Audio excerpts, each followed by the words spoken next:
Hello, hello. Here we are again. I'm coming to you from Broadcast Team Alpha, actually with the paranormal show is what we're doing here tonight.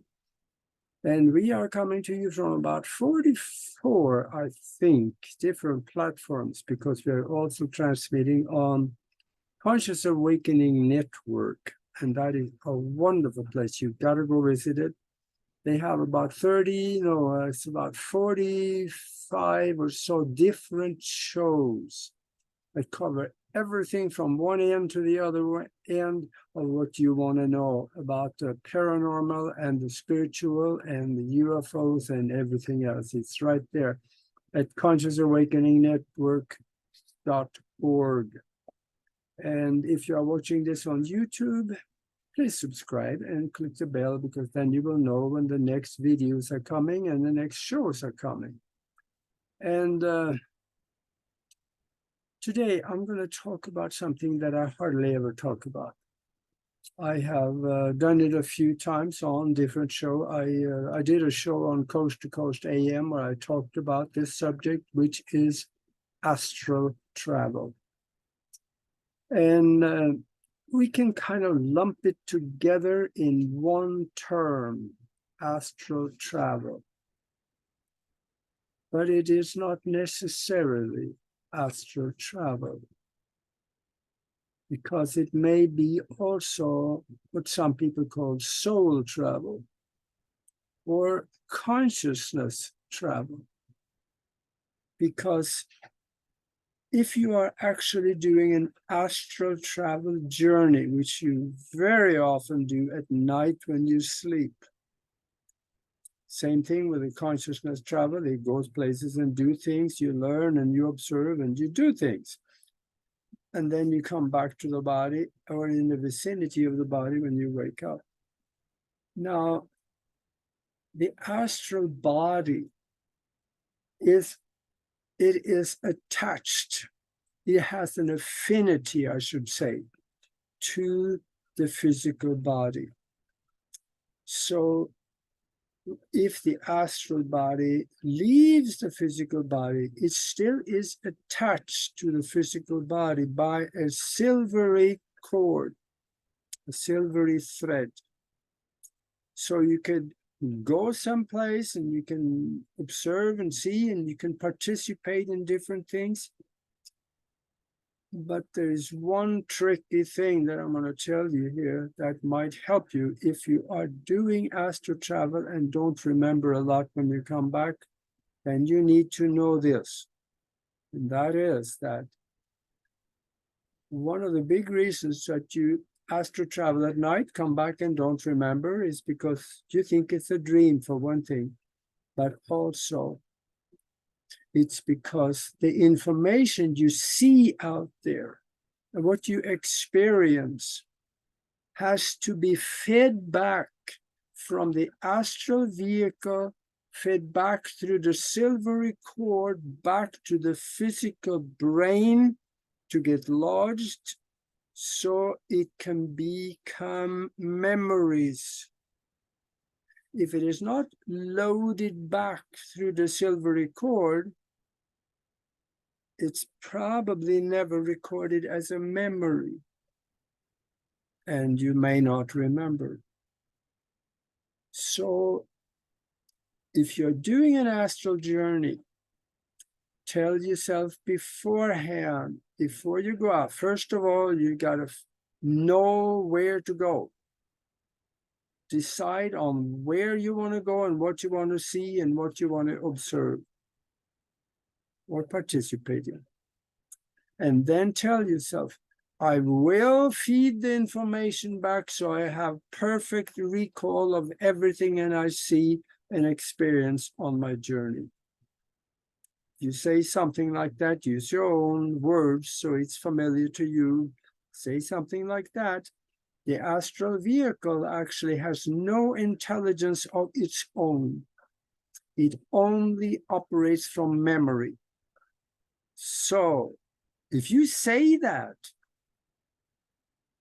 the astral vehicle will remember, and it will do that. You will feed the information back so it becomes memory and you can remember.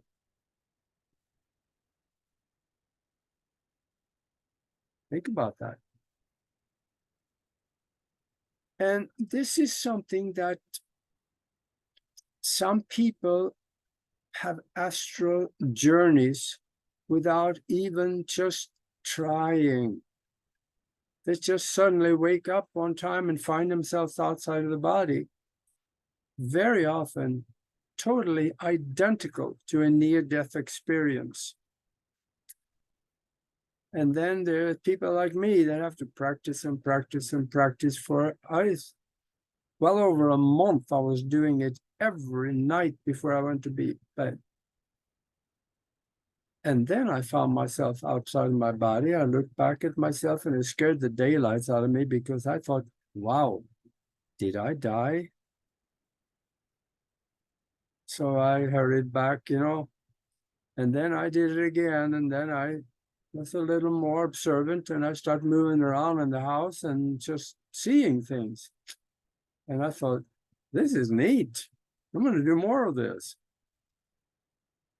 But when you start out on this journey, don't get too extravagant in the beginning. Learn to crawl before you can walk, and learn to walk before you run. That is. The thing is that if you say, gosh, first time out, this is great, I'm going to go to the moon and have a look. It's not that easy. You may run into things you did not expect because you do not understand the environment that you just stepped into. If you make it to the moon, you may see things that could scare you. And when you are, let's say, 100,000 miles away from Earth, look back at it, that can be scary. So learn to crawl, then you learn to walk, and then you learn to run. Highly recommended. And this is something that it needs practice. And I probably should come clean on this one. I'm not all that good at it because there are times when I try and I can't get out. And I think that relates to things that is going on in my mind during the day. If I have disturbing things that is imposed on me, that I observe or participate or happen, then it could be distracting to the point where I cannot get out.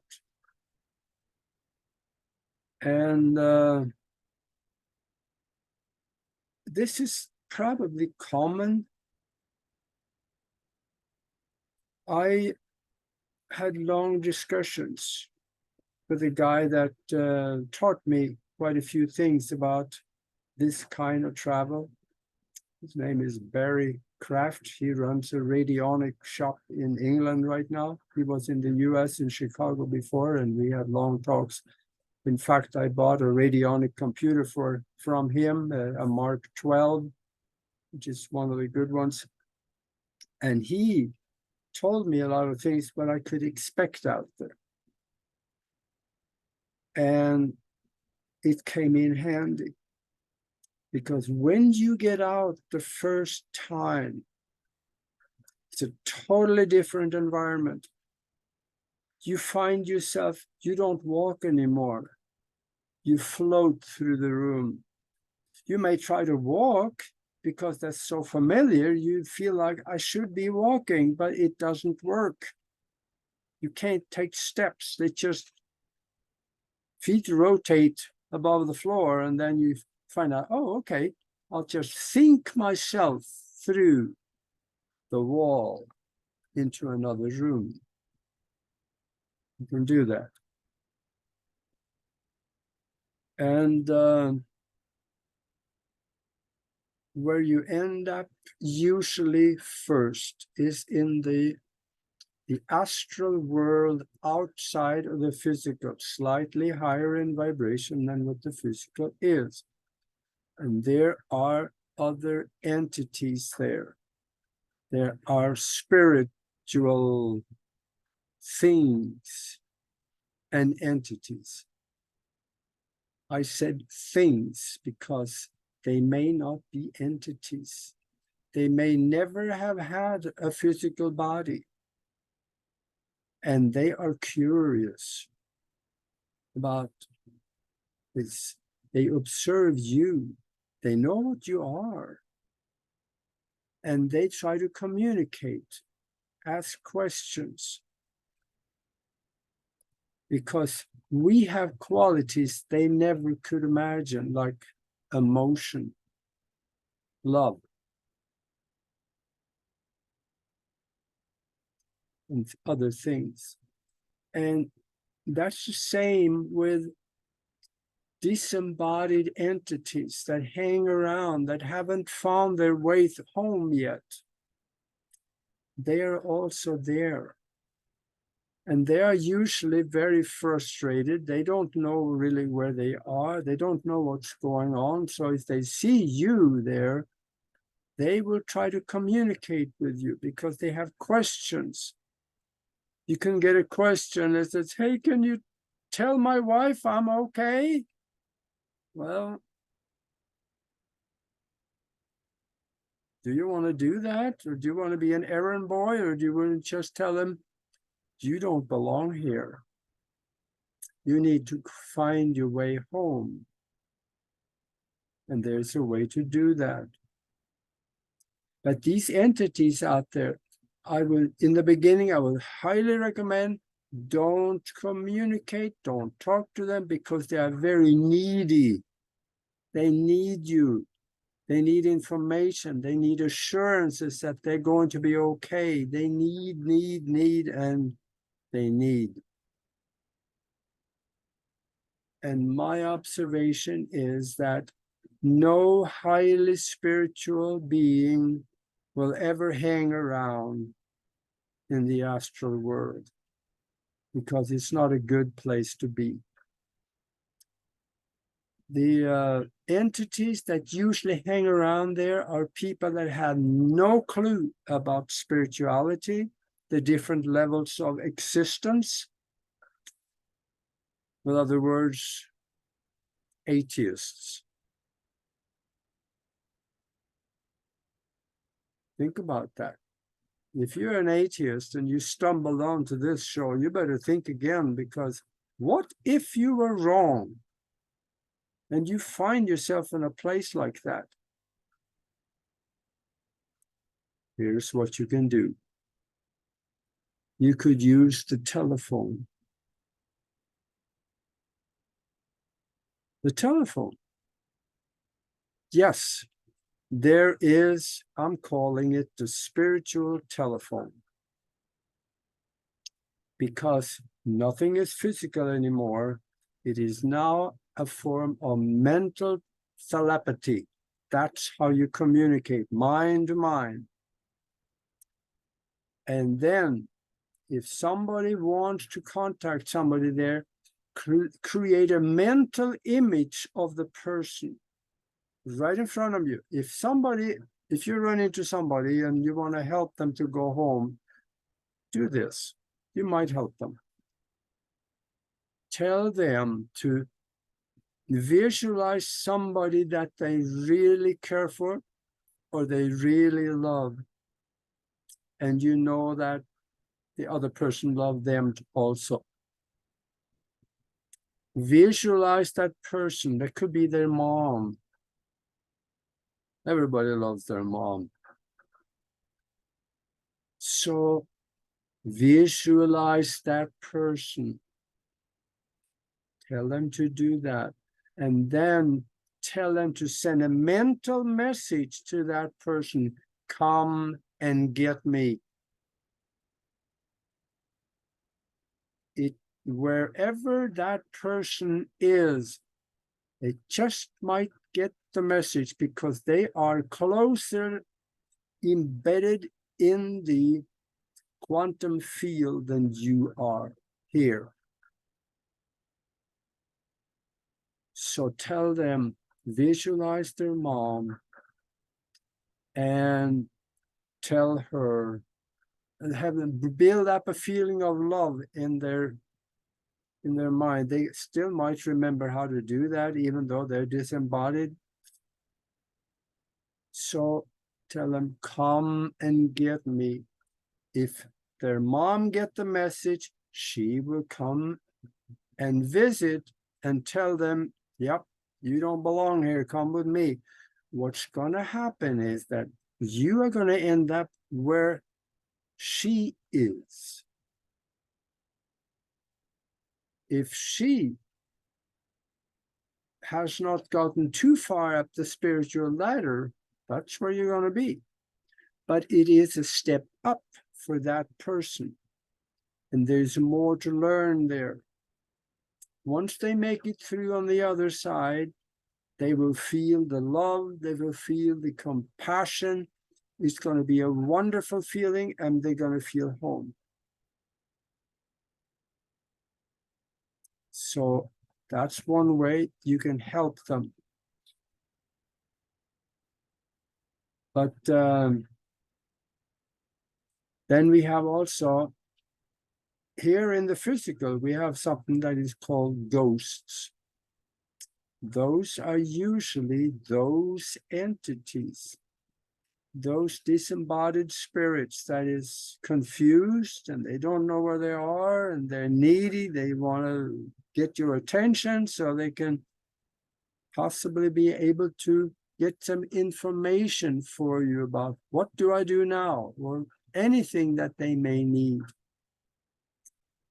This is something that happens a lot. And we have them. I have them here in the house. I see they're so-called shadow people. Right over my shoulder, I can see them. Ever so often, I can see them kind of standing out there like dark shadows. And when I look over there, they're gone. Because then it's the center of the retina that is looking at them. The periphery of the retina can absorb higher vibratory light. So if the image of them coming into the periphery of the retina, you can see them. That's the explanation anyway. And just see that in the beginning, at least, until you know how to deal with them. Try not to communicate. Just go and do what you intended to do on your journey, because they're needy and they may attach themselves to you and come home with you. You don't want that. Then you got them in the house and God knows what's happened. Yeah. When you start on an astral journey, here on Earth, you can go pretty much anything, because the astral body takeoff is connected to the physical body with a cord. And the further you go, the more the cord stretches. But you could go so far that you run out of astral substance in order to keep the cord together. The cord will never snap or break. But when you have no more to create this cord from, you snap back in your body and you feel like you're hurt all over, because that is very quick. And if you are traveling and you look down, you don't see any cord, then it is your consciousness or soul travel that is happening. That's when you can go a lot further. You could leave this galaxy and go to another one. And don't worry about finding your way home. There's a safety valve in the universe. All you have to do is to think yourself back to your body and you will come back. That is mostly what happens. And, you know, you're going to find yourself out there. You're going to want to explore. But there are some places you should not go or you cannot go because you will not be allowed to go there.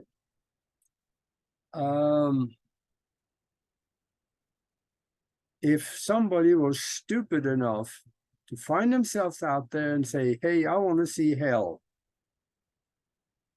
you never know what would happen.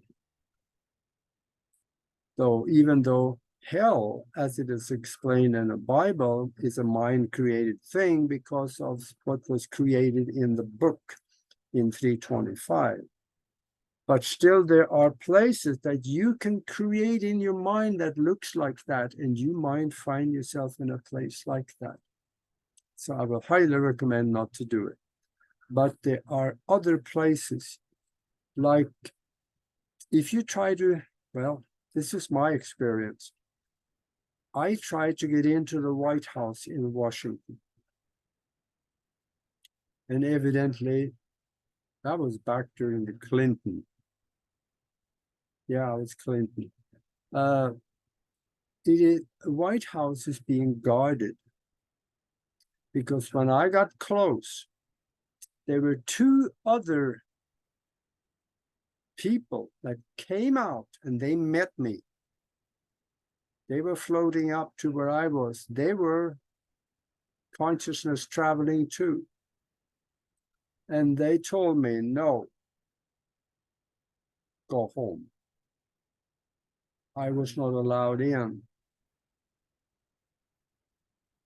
And in a way, I can understand that, because if they allowed astral travelers in, or consciousness travelers in, that could not be seen physically, they could find out all kinds of, they could sit in on meetings, they could observe, they could spy like you wouldn't believe. So I can understand why they hire people, astral or consciousness travelers, to guard the place. I can understand that. I don't know what would have happened if I had gone on and ignored their warning, because there's nothing out there that can get hurt. There may be some mental scars possibly from scary things that could be created, but there's nothing physical that could get hurt. But I recognize that they didn't want me there, so I don't want to go where I am not wanted. And I presume it is the same. I don't know, but I don't think that it's probably the same at the Pentagon and maybe some other government institutions. So be careful with that. There are other places you may not want to go, and that is outside of Earth. If you go up to the moon, you can get there, get down to the surface, just poke around and look and see. You're going to find buildings. You're going to find a lot of them are very well camouflaged. They are inside of mounds.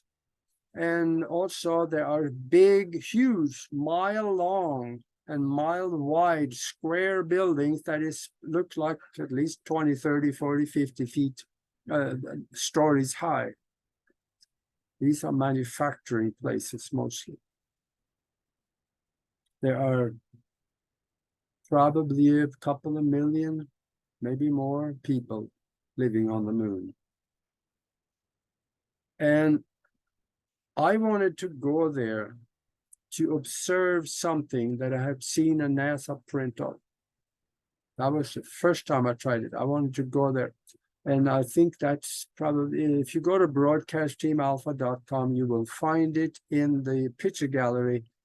It is a picture, a NASA print of a building that looks like a swastika. I believe it is in the Schrodinger crater. I think so. And I wanted to go and have a look. First time, Well, it may have been the second time I went up there. But when I got close, I felt like I wasn't scared, but it felt the body of my consciousness felt like it was fear.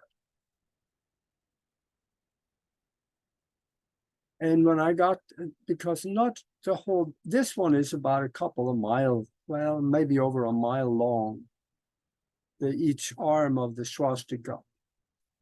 Then there's one section of it that is rebuilt with the Germans. They found it in 1945 when they were 43 when they went up there and they mapped the moon. They found this building and fell in love, and then they just start rebuilding it. And the Germans have grown too, but the Nazis, they're still snobs. And they didn't want me there. And they came out and they told me, go. So I left. I tried one more time and I got close enough to see a little bit about what was going on. They have a manufacturing plant there. I didn't see what they were making, but there were smaller things. There are bigger factories where they make flying discs, they make cigar-shaped crafts, and they make just about many of the things that we make here on Earth. And this being done on the moon. There is many very high, well, there's many different species. But they are segregated in different areas of what they do on the surface. They interact and they're okay with each other, but evidently they like their own kind better than what they like somebody else's kind, so they stay a little bit separate. There is one area that I saw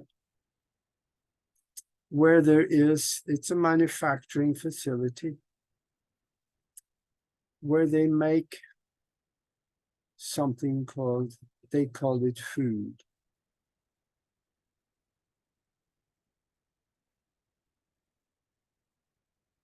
Oh boy, I shouldn't have gone here, because I'm not so sure you want to hear it. Humans are becoming food. Anyway, there is not everybody up there is benevolent. And they are mostly friendly among themselves. But for someone like us, if we came there and really didn't know anything, we don't know what would happen if we became a confrontal situation.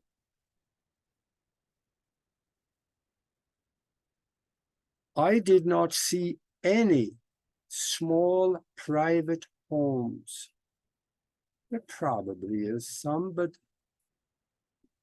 I think they live in the big building in sections or different floors, so they live where they work.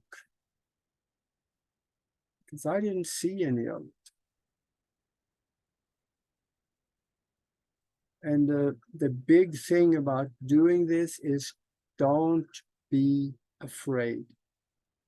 There's nothing there that can get hurt, except for fear. If you have a very scary situation, it can create a mental imprint on you that you bring home that could give you nightmares or could bother you after you get home. But there's nothing physically, and you can't get hurt that way. Another thing you can do that right here. If you at night go outside in the backyard or go out, if you live in the city, Get out in the country. That's where you belong anyway. Go out there, the quiet place. Look up. If you have one of those pin lights, laser pointers, point it into the sky and move it around. Never point those things at an airplane. That's first of all illegal. For the second, it's dangerous. If it catches the retina of a pilot, it could make a scar, and that could hurt their eyes. So go out somewhere it's dark, look up, close your eyes, and go into a meditative state of mind.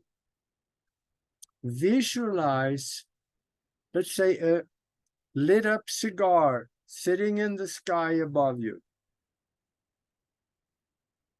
And visualize yourself rising up towards it. Visualize yourself going through the wall of the ship and into it on the inside. It's usually very clean in those things. The white walls, or there is different prism colors. And you may see people.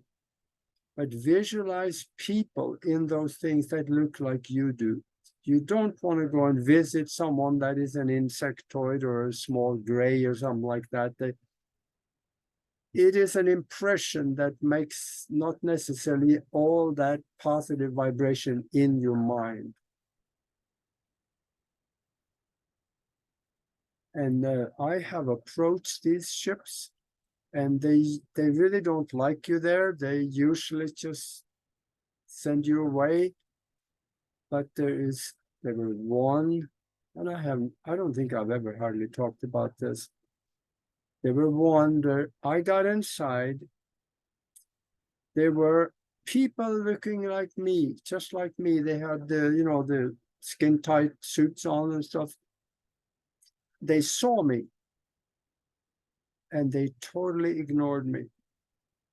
They let me just go around into different. It was a round one, so I went into several rooms, looked around, and there were one place, which being a pilot, I had to go look in the cockpit, but there was no real cockpit. There was a place where there were 3 chairs next to each other, and a kind of like a desk panel. And then the wall of the ship was transparent, but there were images on the transparency, kind of like if it was a holographic image. And I felt like I really wasn't welcome there, so I ended up leaving. But they didn't tell me to go away or chase me off or do anything. They just ignored me.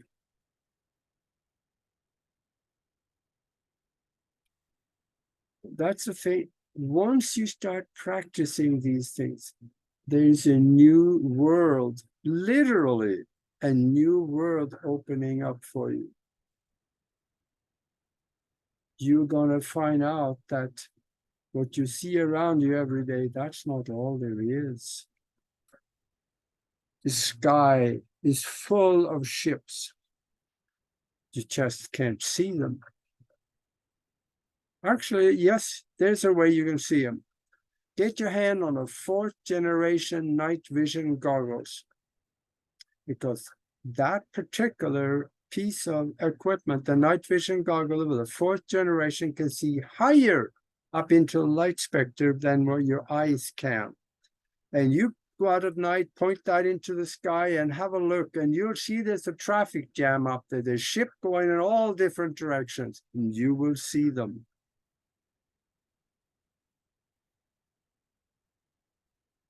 Another thing I would say that you can do is you can go and visit a friend. let's say that you're in California, your brother is in Brussels.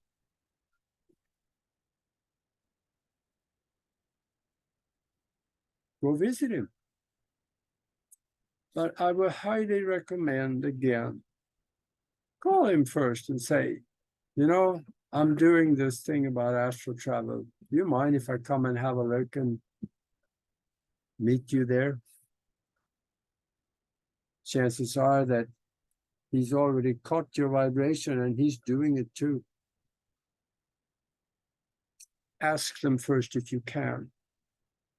And there's a great responsibility being able to do this. Do not invade their privacy. Leave them alone in the shower. Respect them. Because, first of all, it's the right thing to do. For the second, if you invade somebody's privacy like that, it was the wrong thing to do. We always know when there's something wrong like that. And that might create a barrier that can stop you from getting out and doing it again.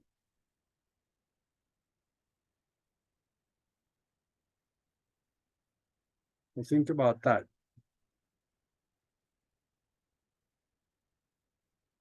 Anyway, I haven't talked much about this, and I just got this idea tonight, and it was totally unscripted, and I'm sure you can hear that. I got just a note of keywords here. There were things that I wanted to remember to talk about. I am doing actually a talk on astral travel, how to do it, and even more, some more experiences at Portal of Ascension on their platform.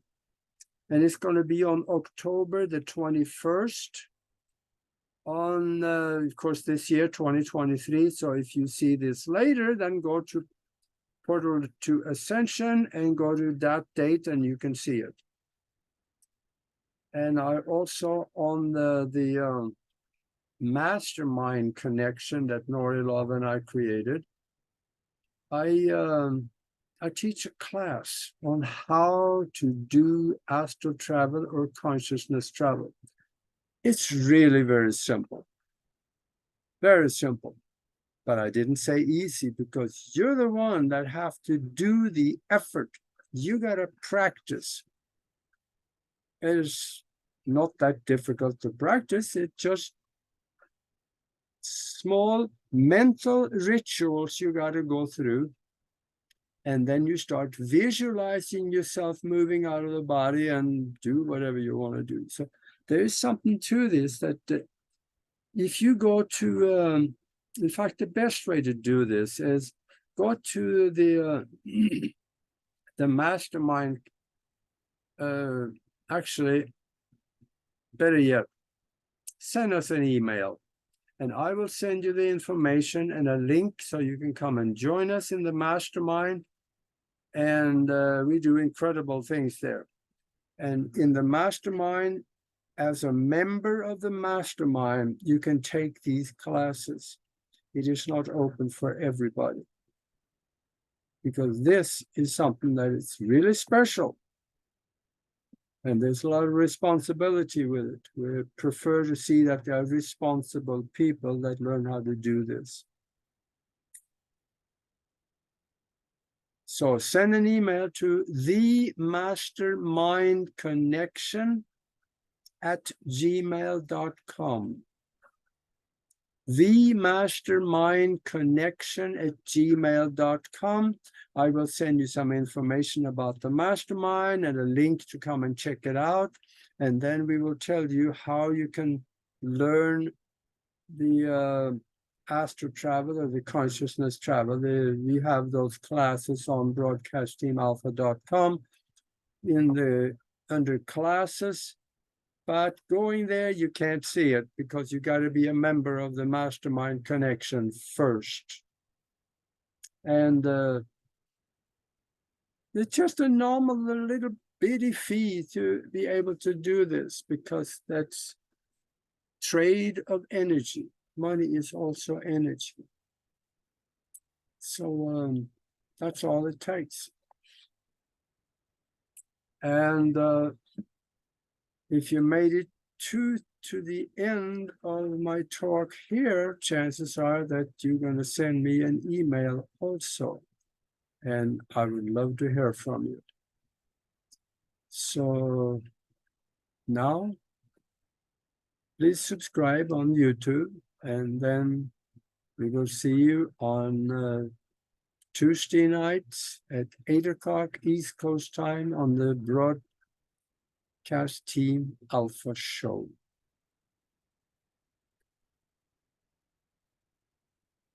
Well, this is it for now then. So I'll see you in the next video.